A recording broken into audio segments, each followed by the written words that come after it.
Hai, Assalamualaikum and welcome back to Zaf Channel guys. Dalam malam seram kali ni aku nak kongsikan pengalaman seram aku di Genting Highland. Macam yang sebelum ni aku pernah juga cerita, tapi ini terjadi aku dengan member aku berdua sahaja. Macam biasa sebelum aku start cerita, aku harap korang dah baca ayat pelindung untuk keselamatan diri korang juga, sebab aku tak bertanggungjawab kalau ada sebarang gangguan ataupun apa-apa masalah sepanjang korang dengar cerita aku. Tanpa lengah masa, kita teruskan dalam malam seram guys. Cerita yang aku nak kongsikan dengan korang ni berlaku 10 tahun yang lalu. Aku boleh cakap pengalaman yang agak menakutkan juga bagi aku sendiri dan juga kawan aku Jessica, ataupun lebih dikenali sebagai Jess lah di kalangan member-member kita orang. Aku dengan Jess ni agak rapat sebab kita orang ambil course yang sama, Culinary Arts, di college yang sama. Jadi biasalah kalau orang cakap dah rapat tu memang selalu kalau lepak pun bersama semualah. And Jessica ni asal dia orang Indonesia, daripada Jakarta. Jadi pada satu hari aku bawa dia tidur rumah aku, rumah family jangan salah anggap Dia pun dah rapat dengan mak aku. Jadi dia tidur rumah aku selama seminggu. Selama seminggu tu juga aku bawa dia pusing Kuala Lumpur apa semua, makan. Sampailah satu hari Jess cakap yang dia nak tengok Genting Highland. Macam biasa lah, bila dia tak pernah pergi, aku teringin lah nak bawa dia, nak merasa sejuk. Lagi 10 tahun yang lepas, Genting lagi lah tak ada apa sangat. Kita orang bergerak daripada sini petang sebab kita orang expect aku nak dia rasa angin malam kat sana. Kan Genting kalau malam kan untuk lepak sedap sikit layan angin kan. Malam kejadian tu aku pun bawa lah Jessica ni pergi naik ke Genting Highland berdua. Jadi bila sampai Genting Highland, Alhamdulillah tak ada apa yang berlaku. Aku pun lepak dengan dia, minum, borak-borak, gelak-gelak apa semua macam biasa. Dan kita orang decide untuk turun pukul 11 malam. Bila turun pukul 11 malam, jalan agak gelap. Jadi aku terpaksa bawa kereta tu slow sikit lah. Dengan sebelum tu dah hujan juga. Jadi jalan licin, kau tahu lah jalan Genting Highland kan, dia belok-belok apa semua. So Jess happy lah.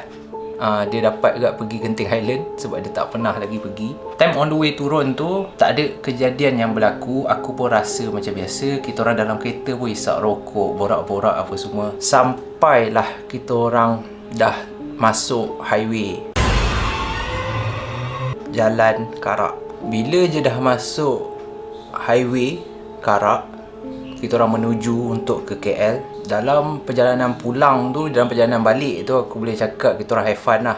And aku tak pasang aircon, aku buka tingkap sebab kita orang sambil borak tu kita orang isap okok kadang kan. Sedang rancak borak, sedang rancak aku tengah fokus drive, Jess buka tingkap, isap okok keluar. Sekali dia ternampak sesuatu dekat hutan-hutan tepi highway tu. Mistake dia bila dia tegur. Mistake dia bila dia tiba-tiba gatal mulut untuk tegur dan bagi tahu aku apa yang dia nampak. Bila dia tengah hisap rokok, dia buka tingkap sikit, dia hisap okok. Sekali dia bagi tahu aku yang, Zaf, sebelah ni ada kampung-kampung ke? Lepas tu aku kata dia, oh kampung ada, janda baik. Tapi yang tu atas lagi. Aku tak expect apa. Aku bajet macam itu hanyalah soalan normal lah. Dan lagi untuk dia yang tak tahu kawasan tu first time dia pergi kan. Dan aku tanyalah kenapa. Jess pun bagi tahu aku yang dia nampak ada kelibat putih di sebalik pokok-pokok dekat tepi highway tu. Time tu aku dah mula rasa tak sedap. Aku dah mula rasa okey, kenapalah dia ni pergi tegur kan. Tapi aku tak nak takut, aku tak nak nervous sebab aku tengah drive malam. Korang tahulah, dan lagi tempat highway Karak tu dengan gelap-gelap macam tu kan. So aku cakap kat dia, tak apalah, biar je lah kan, kau nampak apa kan. Lepas tu dia beritahu aku yang, oh aku nampak macam ada perempuan tadi yang berdiri kat tepi highway. Aku cakap, oh tak apa lah, maybe dia tunggu orang ke apa lah. So Jess pun let it off lah. Jess pun macam, oh okay. Tak lama lepas tu, dalam 10 minit tengah aku drive.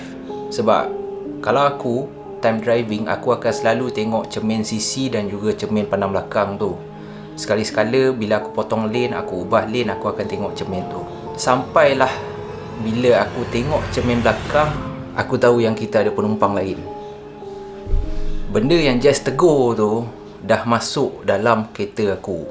Time tu aku dah suruh Jessica tutup tingkap. Aku cakap, Jess, boleh tak kau tutup tingkap? Jess pun dia dah faham. Dia terus tutup cepat-cepat and dia baring ke aku. Lepas tu dia takut gila. Dia cakap kat aku, Zaf, apa hal?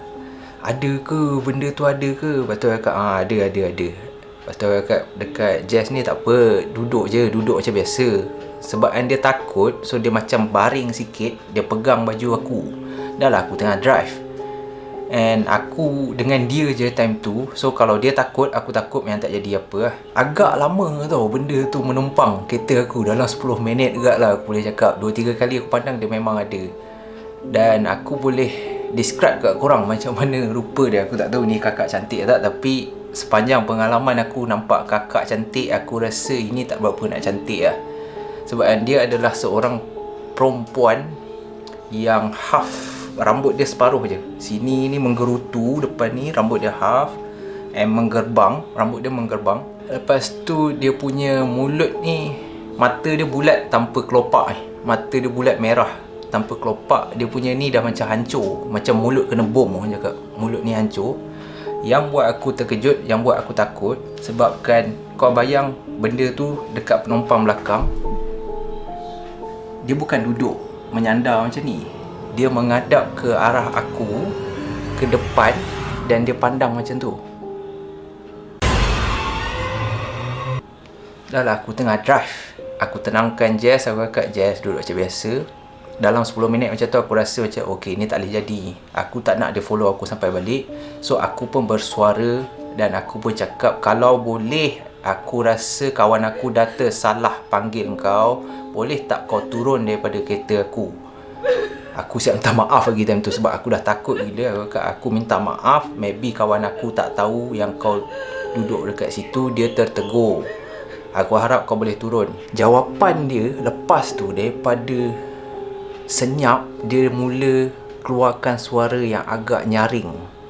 Seolah-olah aku tak ada nak cakap dia macam menangis, tapi dia macam nyaring yang slow. Dia macam gelak campur nangis. Kalau make sense lah, aku tak tahu macam mana nak describe, tapi yang panjang, yang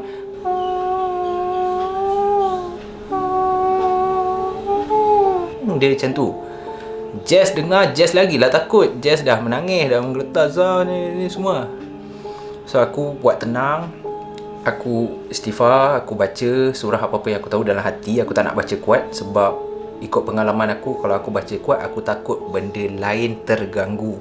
Kalau korang faham Tak lama lepas tu alhamdulillah benda tu pun hilang. So aku decide aku tak nak balik dulu. Aku singgah pergi kedai burger dekat Ampang. Salah satu yang famous, kalau korang tahu, burger Sepah dekat area Ampang. Aku bawa Jess makan. Kita orang borak apa yang jadi tadi. Jess pun dah agak tenang kat kedai makan. Rupanya Jess tak tahu pun yang benda tu rupanya duduk dekat seat belakang. Dia ingat bila aku suruh dia tutup tingkap, dia ingat benda tu dekat luar kereta, dekat tepi tingkap dia. Sebab tu yang dia baring ke arah aku, sebab dia takut. Rupanya aku cakap kat Jess, tak, benda tu dekat belakang. Sebab itulah kita dengar suara dia tadi. Cerita tu alhamdulillah dia tak ikut kita orang balik. Aku rasa pengalaman ni, Jess, kalau kau tengok kau pun tak boleh lupa. And aku harap kepada semua orang, kalau kita pergi kawasan hutan, especially macam Genting Highland ataupun kawasan-kawasan yang orang cakap jarang untuk kita pergi, janganlah tegur kalau korang nampak apa-apa.